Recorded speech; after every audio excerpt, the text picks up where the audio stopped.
Hello, my name is Dr. Kevin Kaplan. I'm the head team physician for the Jacksonville Jaguars and an orthopedic sports medicine specialist at the Jacksonville Orthopaedic Institute. I'm here to discuss meniscus tears in the knee. There are two different types of cartilage in the knee. One is called articular cartilage, which is the cartilage you find on the end of any bone in your body, and the second is called the meniscus cartilage. And this is the cushion between the bones, and it helps prevent the bones from rubbing on each other and helps prevent arthritis in your knee. And there are a lot of different reasons why you can get a meniscus tear. One is simply from a wear and tear phenomenon. We all walk on our legs, we bend, we twist, we do sports, and very much like a tread on your car tire, it can wear down over time. And when wearing down, you can get little cracks, you can get small fragments of the meniscus to break off, and that can certainly cause discomfort in the knee. The other reason people get meniscus tears is from the activities they do, whether it's basketball or running or CrossFit, and that can also wear down and cause a tear in the cartilage in your knee.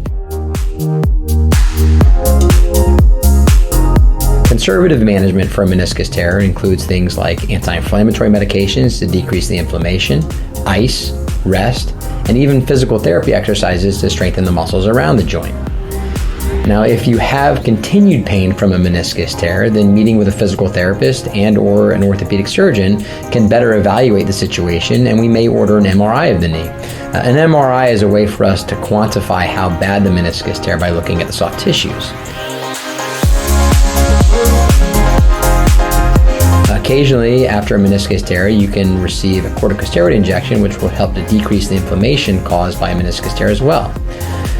If a meniscus tear causes mechanical symptoms like locking, catching, popping, or instability where your knee feels like it's going to give out, then it's recommended that you have a knee arthroscopy.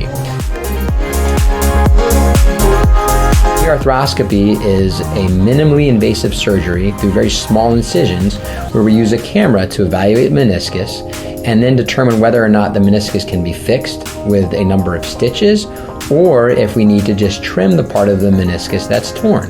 It's important for us to save as much meniscus as possible because obviously that's still the shock absorber and helps to prevent further arthritis in the knee. Typical recovery from a meniscus surgery, if it's just trimmed or a piece of it needs to be removed, is about 4 to 6 weeks.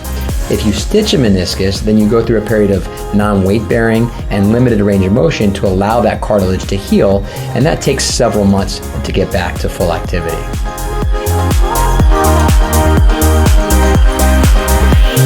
If you have a meniscus tear or think you have a meniscus tear with locking, catching, popping, and swelling in the knee, call JY 2000 and we'll be happy to help.